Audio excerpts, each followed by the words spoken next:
이제 우리는 2주 동안 이제 신명기서를 읽게 되고 만나게 되는데요.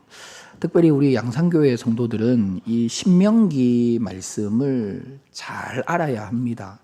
그 이유는 뭐냐면 담임 목사 이름이 순명기지 않습니까? 그러니 뭐 이름이 비슷한데 잘 알아야죠. 창세기, 출애굽기, 레위기, 민수기, 신명기까지 이 5권을 모세 오경이라고 합니다. 모세가 기록했기 때문에 모세 오경이라고 부르는데요. 유대인들은 이 모세 오경을 이제 물론 모세 오경, 모세의 글이라고 부르는데 이제 각 권을 부를 때에 이제 처음 시작되는 그 문장에서 중요한 단어로 이 각 권의 이제 명칭을 삼은 거죠. 그래서 이제 창세기는 이 베레시트라고 이들이 이제 부릅니다. 그것은 우리가 흔히 태초에라고 번역한 단어가 바로 이 단어거든요. 베레시트. 그래서 창세기를 그렇게 부릅니다. 그리고 출애굽기는 웨르레 쉐모스라고 이렇게 시작되거든요. 그래서 이 쉐모스라는 단어가 이제 이름들을 나타내는 단어입니다. 이름들. 그래서 출애굽기는 막 족장들 이름과 가문들 이름이 막 나오지 않습니까? 그래서 이 이름들이라고 그렇게 이제 유대인들은 부릅니다. 레위기는 이 와이크라라고 부릅니다. 왜 와이크라 엘 모세, 하나님이 모세를 부르셨다 그 말이거든요. 그래서 부르다라는 단어 이걸로 이제 레위기를 이제 칭하고 있습니다. 그리고 민수기는 뭐 앞서 말씀드렸죠. 그래서 왜 민수기와 신명기는 말하면서 앞에 거는 이야기 안 하시는가 그렇게 궁금해하시는 분들이 있어서 말씀을 드리는 겁니다. 민수기는 그리고 여호와께서 말씀하셨다 모세에게 광야에서 이 광야 베 미르바드 이 단어를 이제 민수기의 명칭으로 그렇게 유대인들은 부르고 있습니다. 그리고 마지막 신명기는 엘레헤 데바림으로 이렇게 신명기가 시작되고 있습니다. 이것들은 말씀들이다. 그래서 이 말씀들을 나타내는 데바림, 이걸 이제 신명기의 명칭으로 그렇게 유대인들은 이제 부른다는 거죠. 그런데 이 히브리어 성경이 헬라어로 이제 번역이 되지 않습니까? 이제 알렉산드리아에서 70명의 학자들이 모여서 유대 학자들이 모여서 번역을 하는데요. 그러면서 이제 이 책을 좀 대표할 수 있는 제목을 매기기 시작합니다.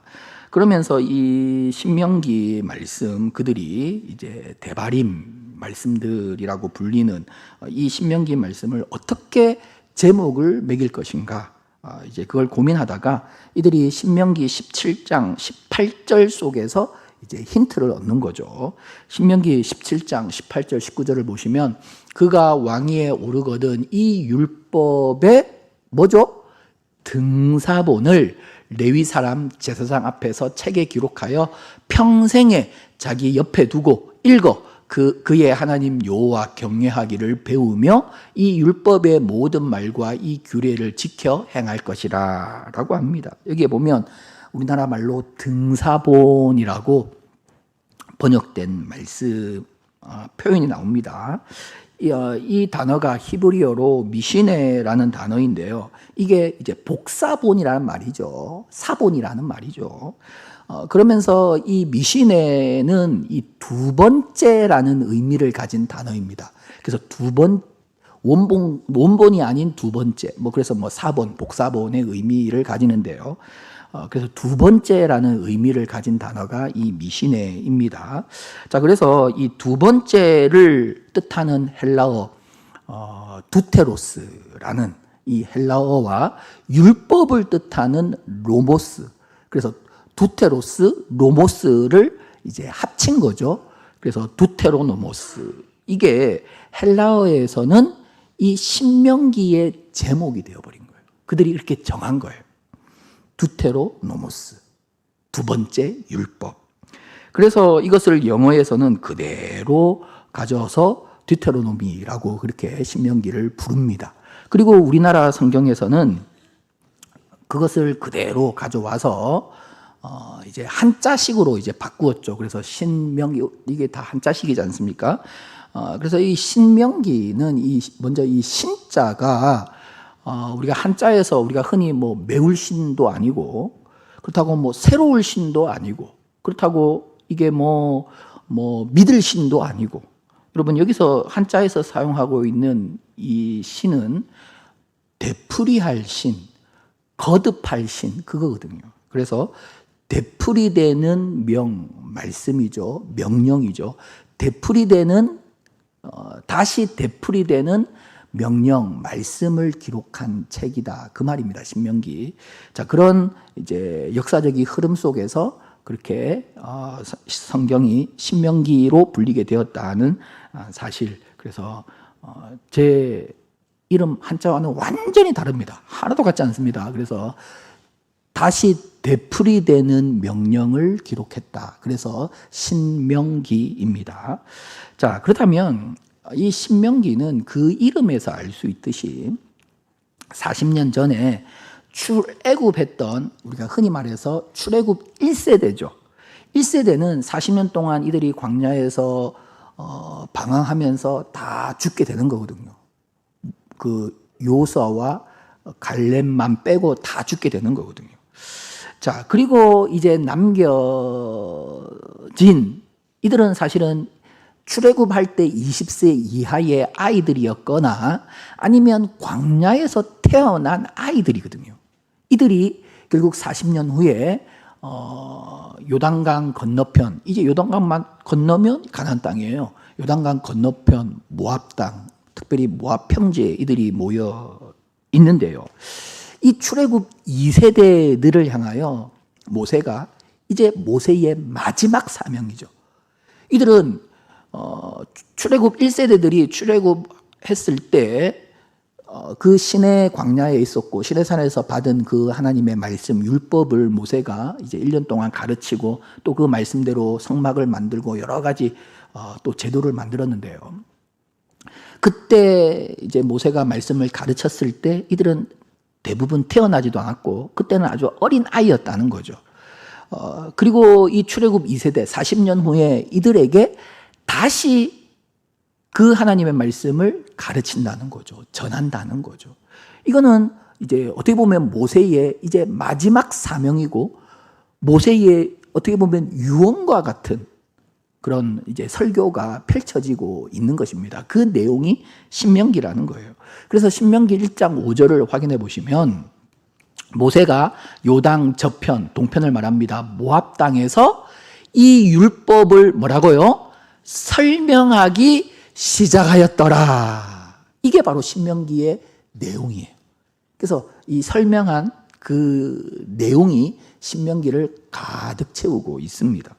자, 그렇다면 모세가 이 출애굽 2세대들에게 율법을 설명하는데 그것은 세 편의 설교로 세 편의 설교 형식으로 그들에게 이제 율법을 설명하고 있습니다. 첫 번째는 1장부터 4장 43절까지입니다. 이 첫 번째 설교는 왜 이렇게 명확하게 세 편으로 구분할 수 있는가? 그 내용이 그렇습니다. 그래서 모세가 이제 지금까지 40년 동안 광야의 여정을 회고하고 있는 부분이에요.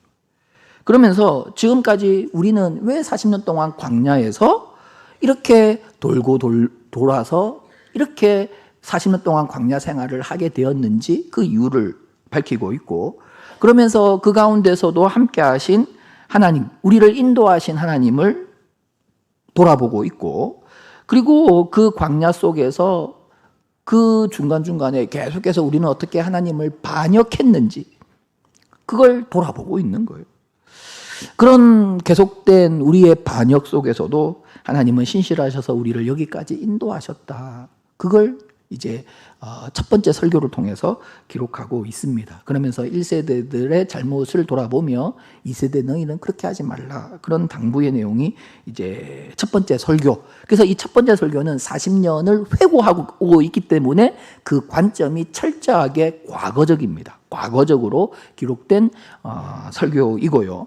그리고 이어서 이제 두 번째 설교가 시작되는데요. 4장 44절에서 28장까지 사실 대부분의 내용이 이 두 번째 설교입니다. 이것은 이제 출애굽 2세대들에게 본격적으로 하나님이 주신 율법이 무엇인지를 설명하고 있습니다. 하나님께서 우리에게 주신 율법을 다시 선포하고 있습니다. 그래서 이 내용들은 거의 대부분 출애굽기와 레위기에 다 기록된 말씀들을 다시금 거듭해서 2세대들에게 이제 설명하고 선포하고 설교하고 있는 내용. 그래서 이 반복된 명령. 그래서 신명기입니다. 자, 그러면서 하나님께서 주신 이 약속, 이 말씀, 이 계명은 우리 부모 세대에게만 주신 것이 아니라 바로 우리에게도 주신 말씀이다. 바로 우리에게 주신 말씀입니다. 그래서 이 철저하게 오늘 우리에게 주신 말씀, 오늘 우리가 붙잡아야 하는 말씀, 오늘 우리가 지켜야 하는 말씀이다. 그걸 강조하고 있는 거거든요. 그래서 이 두 번째 설교의 관점은 철저하게 현재적입니다. 현재적. 그리고 마지막 세 번째 설교는 29장과 30장인데요. 이것은 이제 너희가 이 요단을 건너 가나안 땅에 들어가게 되는데, 가나안 땅에 들어가서 너희가 어떻게 하나님의 백성으로 살아갈 것인가, 어떻게 복 있는 백성으로 행복하게 살아갈 것인가, 그것을 설명하고 있는 거예요. 그래서 너희가 가나안 땅에 이제 들어가면 이렇게 하라라고 이제 그런 명령을, 말씀을 기록하면서 결국 이제 설교한 거죠. 그래서 마지막 이 세 번째 설교는 관점이 미래적이에요. 앞으로 이렇게 해라, 미래적. 여러분, 이 세 편의 설교가 바로 신명기 내용이에요. 여러분, 신명기 어렵지 않죠? 굉장히 쉽죠? 그렇습니다. 신명기의 시작은 광야, 이 배경이 출애굽 2세대 광야 마지막 연도에 주신 말씀이기 때문에 출애굽 2세대들에게 광야 40년을 회고하면서 기록하고 있는 말씀, 설교하고 있는 내용, 과거적으로. 그리고 두 번째 내용은 이들에게 이 말씀은 바로 나에게, 우리에게 주신 말씀이다. 오늘 우리가 붙잡고 오늘 우리가 지켜야 하는 말씀이다. 그래서 현재적인 관점에서 다시금 율법을 주시고 있는 내용.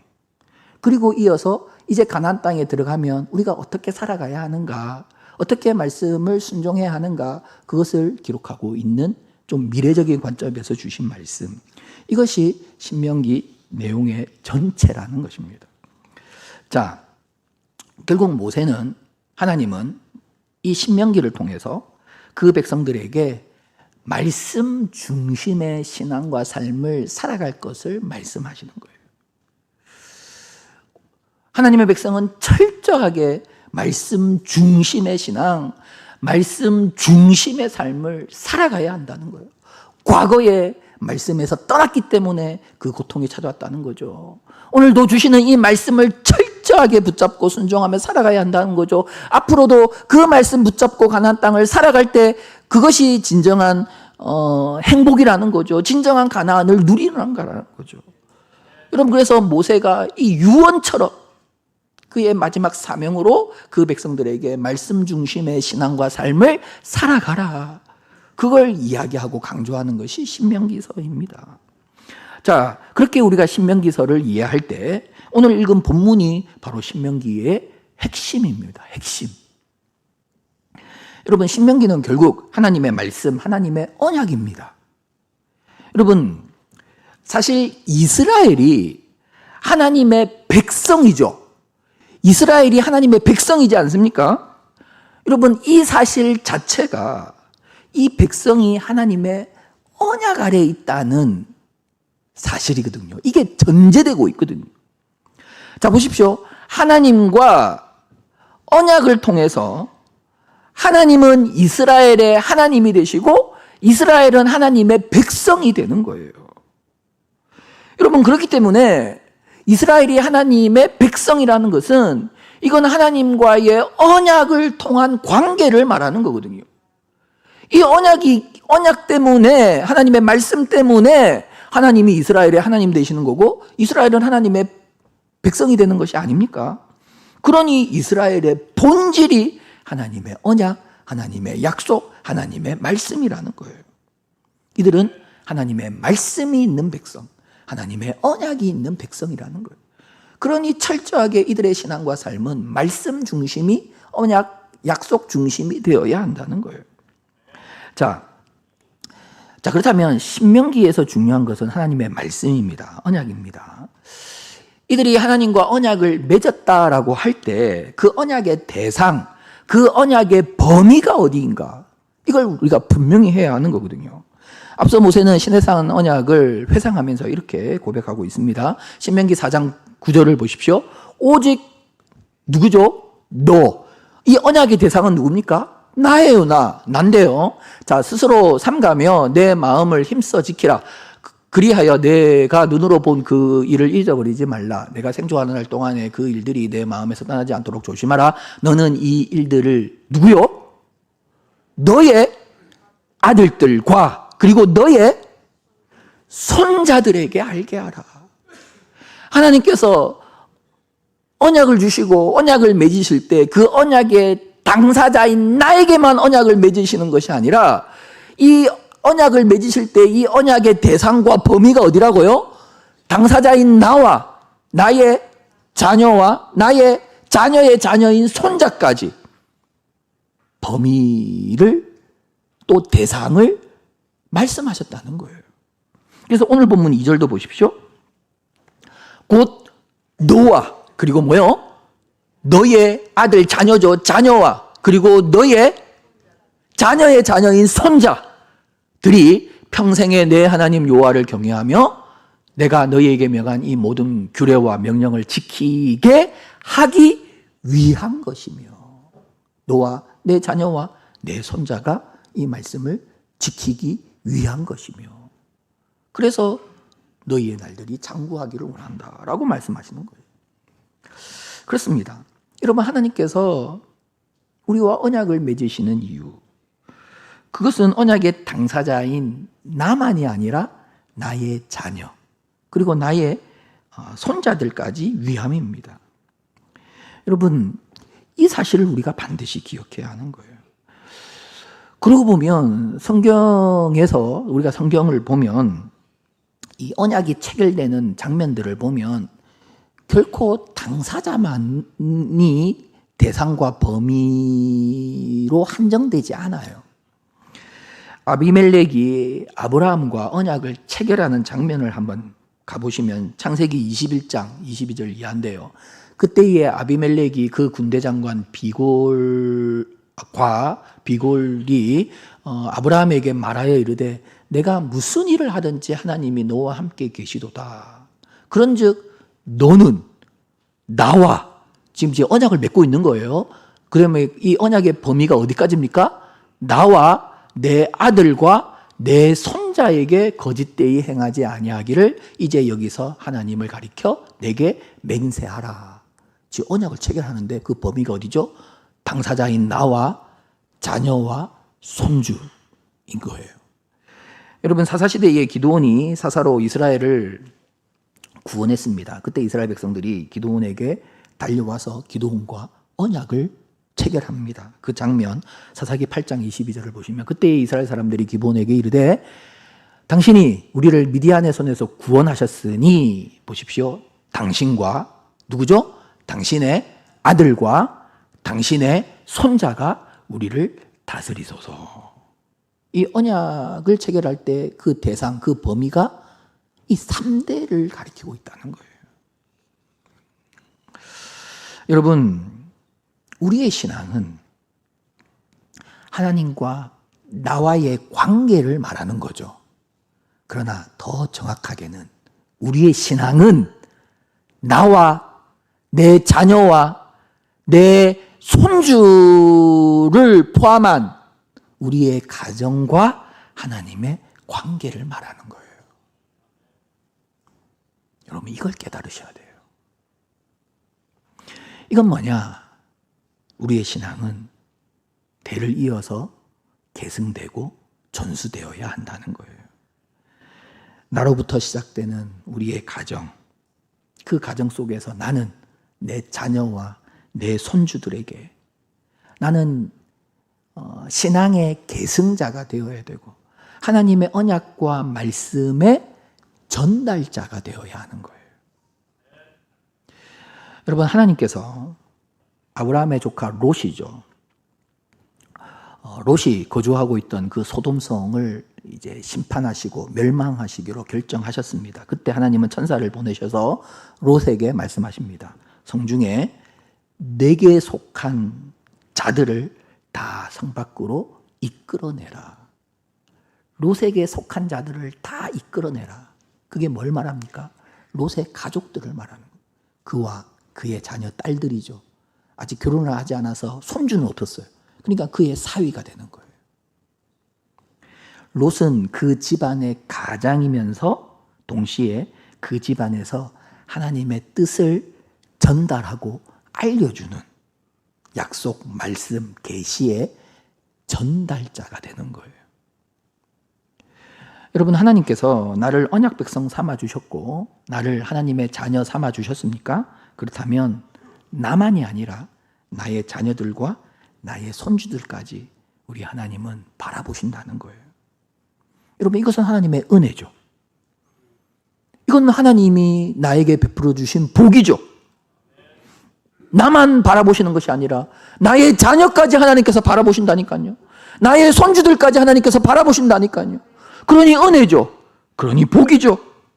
그러나 동시에 이것은 하나님의 은혜와 복임과 동시에 나에게 주어지는 의무이거든요. 우리는 하나님의 약속을, 하나님의 말씀을, 하나님의 언약을 나만 소유하는 자가 아니라 나의 자녀와 손주들에게 전달해야 되고, 여러분, 계승해야 하는 그런 의무를 가진 존재입니다. 그러니 우리는 가정에서 하나님의 약속, 계시의 전달자가 되어야 되고, 그런 측면에서 부모는 가정에서 영적 제사장이 되어야 하는 거예요. 그렇다면 성도 여러분, 우리는 어떻게 하나님의 언약을 나의 자녀와 손주들에게 전수하고 계승할 수 있는 것입니까? 여러분, 신명기를 대표하는 단어가 무엇인가? 이게 쉐마 이스라엘.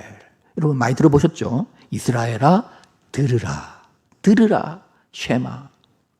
오늘 본문에도 이 쉐마 이스라엘아 들으라, 들으라 너희여, 이런 너희여 들으라, 이스라엘아 들으라, 이런 표현이 두 번이나 나옵니다. 여러분 성경을 보시면 3절에도 나오고 4절에도 이 쉐마가 나오는데요. 하나님의 언약을 전수하고 계승하는 방법은 자녀들에게 말씀을 듣게 하는 거예요. 말씀을 듣게 하는 거예요. 여러분, 자녀들이 말씀을 듣게 된다는 것은 무엇입니까? 그것은 말씀을 자녀들에게 말하는 사람이 있어야 한다는 거예요. 바로 부모가 자녀에게 하나님의 말씀을, 하나님을 말하는 사람이 되어야 한다는 거예요. 부모는 하나님의 말씀 계시의 전달자가 되어야 한다는 거예요. 여러분, 로마서 10장 13절 말씀을 우리는 잘 알고 있습니다. 함께 읽겠습니다. 다시 시작. 누구든지 주의 이름을 부르는 자는 구원을 받으리라. 아멘. 여러분, 이 로마서 말씀은 사실 요엘서 말씀을 인용한 거예요. 그래서 요엘서 말씀으로 보면 요엘서 2장 32절인데요. 누구든지 여호와의 이름을 부르는 자는 뭐라고요? 구원을 얻으리라. 이는 연결되어 있죠. 이는 뭐라고 합니까? 나 여호와의 말대로. 나 여호와의 말대로. 이게 무슨 말인가 하면 결국 하나님의 말씀을 아는 사람이 하나님의 이름을 부르게 되고 구원을 얻게 된다는 그 말씀이거든요. 여러분, 하나님도 모르고 하나님의 말씀도 모르고 그냥 연불내듯이 하나님의 이름을 부르면 구원을 얻는 것입니까? 하나님의 말씀을 알고 하나님을 아는 사람이 하나님의 이름을 부를 때 구원을 얻게 된다는 거예요. 이 요엘서를 배경으로 우리가 이 로마서 말씀을 다시 보시면 로마서 10장 13절 14절 누구든지 주의 이름을 부르는 자는 구원을 받으리라. 그런즉 그들이 믿지 아니하는 이를 어찌 부르리요. 믿지 않는데 어떻게 부르겠습니까? 그런데 왜 믿지 않느냐? 듣지도 못한 이를 어찌 믿으리요. 왜 못 들었느냐? 전파하는 자가 없는데 어찌 들으리요. 이게 요엘서의 배경이거든요. 로마서가 그걸 이야기하고 있는 거거든요. 여러분, 주의 이름을 부를 때 구원을 얻는데 믿지도 않는 주님을 어떻게 부를 수 있습니까? 왜 못 믿느냐? 아이, 들어본 적이 없는데 어떻게 믿습니까? 왜 못 들었느냐? 말하는 사람이 없는데 어떻게 듣습니까? 그 말이거든. 한탄하고 있는. 여러분, 무슨 말입니까? 먼저 우리는 하나님에 대해서, 하나님의 말씀에 대해서 말을 해야 한다는 것입니다. 전파해야 한다는 것입니다. 여러분, 우리의 신앙이 자녀들과 손주들에게 계승되고 전수되는 방법이 무엇인가? 그것은 부모가 자녀들에게 하나님을 이야기해야 되는 거예요. 하나님의 말씀을 알려주고 말해주어야 하는 거예요. 내가 만난 하나님을 말해주어야 하는 거예요. 내가 경험한 하나님, 내가 과거에 이런 환경 속에서 하나님이 나에게 이렇게 찾아오셨고, 이렇게 나를 만져주셨고, 나를 일으켜주셨고, 내가 경험한 하나님을 내가 자녀에게 말해주어야 하는 것입니다. 내가 기도하니 하나님께서 나에게 이렇게 응답해 주셨다. 부모는 자녀에게 내가 기도로 응답하시고 나를 인도하신 하나님을 말해주어야 하는 거예요. 내가 말씀을 이렇게 붙잡고 살아갔더니 그 말씀이 나에게 이렇게 역사하셨다. 그걸 부모는 자녀들에게 말해주어야 하는 거예요. 여러분, 그래서 오늘 보면 7절을 보십시오. 내 자녀에게 뭐라고 합니까? 부지런히 가르치며 집에 앉아 있을 때든지 길에 갈 때든지 누워 있을 때든지 일어날 때든지 이 말씀을 내 자녀에게 뭐라고요? 강론할 것이며. 여기서 가르치다, 강론하다, 이 단어들의 그 바탕의 의미는 전부 다 말하다거든요. 말하다. 자녀에게 뭐라고요? 말해라. 하나님의 말씀을 자녀에게 말해라.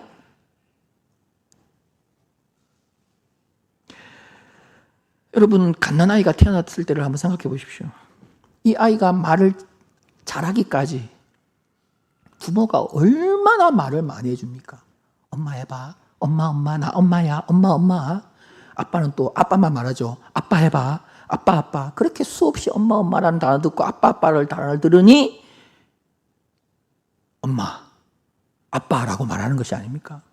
사랑해. 수없이 말해주니 이 아이도 엄마 사랑해 말하는 것이 아닙니까? 여러분 잘 아시잖아요. 그 늑대에 의해서 길러진 어렸을 때 갓난아이가 늑대에 의해서 길러졌는데 성인이 되어도 말을 못 들으니 말을 못 하잖아요. 여러분, 내 자녀에게 부지런히 가르치라, 강론하다, 이 말은 뭐 교육시켜라 그런 개념이 아니에요. 내가 만난 하나님, 내가 아는 하나님의 말씀, 내가 체험한 하나님의 말씀을 자녀들에게 말해 주어라, 그 말이거든요. 그래서 잠언 22장 6절 마땅히 행할 길을 아이에게 가르치라, 이게 말씀을 말하는 거죠. 그리하면 늙어서도 그 말씀에서 하나님에게부터 떠나지 않는다라고 말씀하시는 것이 아닙니까? 여러분, 우리의 신앙은 3대를 계승해야 합니다. 부모는 이 말씀, 이 약속, 이 계시의 전달자가 되어야 합니다. 우리는 나의 자녀에게 그리고 나의 손주들에게 하나님에 대해서, 하나님의 말씀에 대해서 말을 해주어야 합니다. 여러분, 내 자녀를 결국 살리는 분은 하나님이십니다. 여러분 믿으십니까? 내 손주들을 결국 책임지시고 일으키시고 살리시는 분은 하나님이십니다. 여러분이 여러분의 자녀들을 살릴 수 있을 것 같습니까? 여러분이 여러분의 손주들을 책임질 수 있을 것 같습니까? 뭐 유산 좀 더 주고 용돈 더 주면 이 아이들이 살아날 것 같습니까? 결국 하나님이 우리의 자녀들과 우리의 손주들을 살리시고 책임지시는데 이 믿음이 있다면 그 자녀와 손주에게 하나님을 말해야죠. 하나님의 말씀을 말해야죠. 그렇다면 마지막으로 우리가 전하는 말이 결국 내 자녀와 손주들의 심령에 심겨야 하는 거거든요. 아무리 전하고 아무리 말해도 한 귀로 듣고 한 귀로 흘러버리면 무슨 소용이 있겠습니까? 그래서 오늘 본문은 말씀하시는 거예요. 5절과 6절을 보십시오. 너는 마음을 다하고 뜻을 다하고 힘을 다하여 내 하나님 여호와를 사랑하라. 오늘 내가 내게 명하는 이 말씀을 너는 마음에 새겨라. 여러분, 우리가 자녀에게 전하는 말이 이 자녀에게 자녀의 심령에 새겨지는 말씀이 되기 위해서 하나님께서 말씀하시는 거예요. 먼저 너, 나죠. 언약의 당사자인 나. 먼저 네가 먼저 마음을 다하고 뜻을 다하여 힘을 다하여 하나님 여호와를 사랑하라. 언약의 당사자인 네가 먼저, 내가 먼저 그 하나님의 말씀을 나의 마음에 새겨라. 여러분, 자녀들을 걱정하십니까? 자녀들을 걱정하십니까? 그에 앞서서 나 자신을 점검해야 합니다. 정말 내가 하나님을 사랑하는가? 정말 나의 심령에 하나님의 말씀이 새겨져 있는가? 나 자신을 돌아보아야 합니다. 여러분, 정말 하나님을 사랑하십니까? 정말 하나님의 말씀이 생명임을 믿으십니까?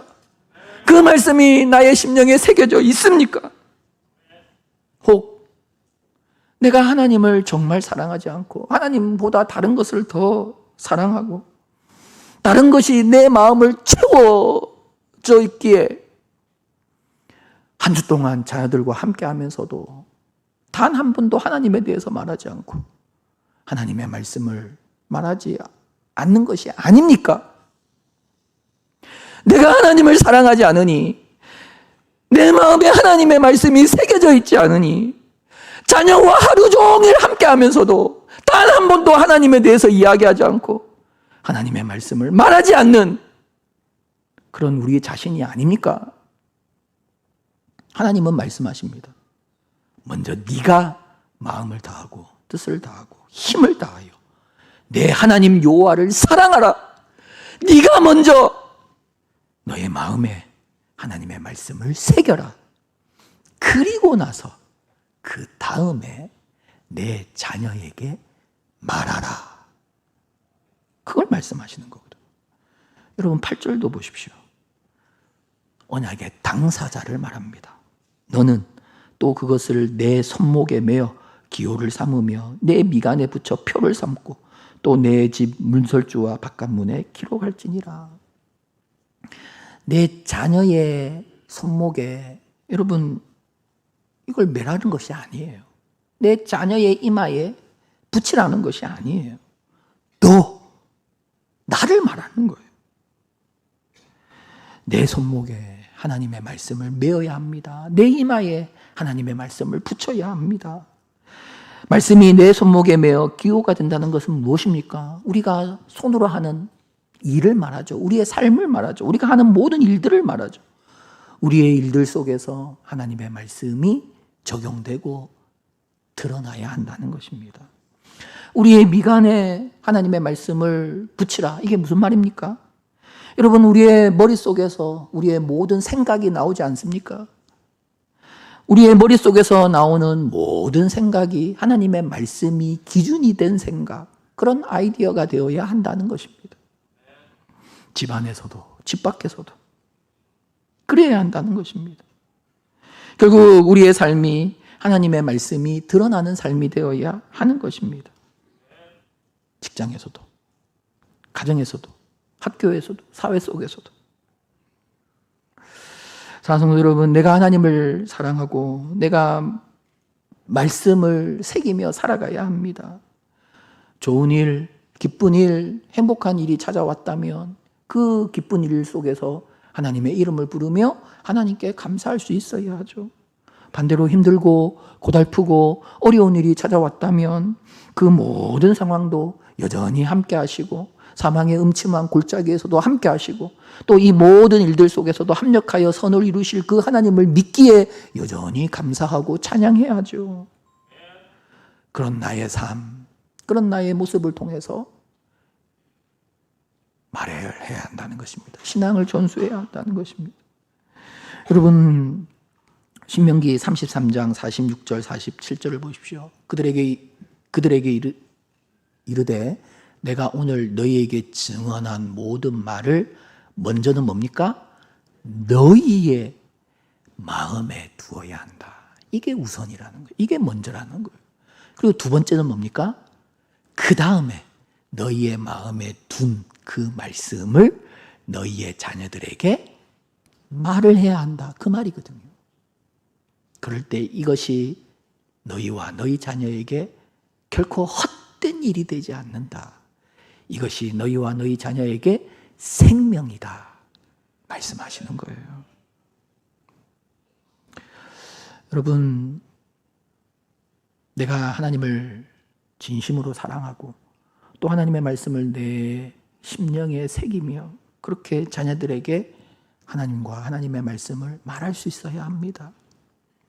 그래도 어떨 때는 한 귀로 듣고 한 귀로 흘러버리는 것처럼 느껴지고 보여질 때가 분명히 있는 거거든요. 여러분, 그러나 여러분 콩나물 잘 아시죠? 콩나물 시루. 옛날에 콩나물 좀 해보셨죠? 이 콩나물에 물을 부으면 다 빠져나가는 것 같지만 아니잖아요. 콩나물이 쑥쑥 자라잖아요. 우리가 하나님을 사랑하고 하나님의 말씀을 내 심령에 새기며 그렇게 자녀에게 하나님에 대해서 내가 만난 하나님, 내가 붙잡고 살아가는 말씀, 그걸 자녀들에게 말할 때 이 자녀들이 한 귀로 듣고 한 귀로 흘려보내는 것 같지만 아닙니다. 결코 헛되지 아니하리라. 너희에게 생명이니라. 헛되지 않고. 여러분, 이들은 우리의 자녀와 우리의 손주는 생명을 소유한 존재가 되는 것입니다. 여러분, 강을 건너려면 옛날에는 징검다리였잖아요. 누군가 먼저 돌이 놓아져야 그 다음에 놓여질 수 있는 거거든요. 여러분, 우리는 신앙의 징검다리를 반드시 기억해야 합니다. 내가 나의 자녀에게 먼저 징검다리가 되어야 돼요. 내가 나의 손주에게 먼저 신앙의 징검다리가 되어야 돼요.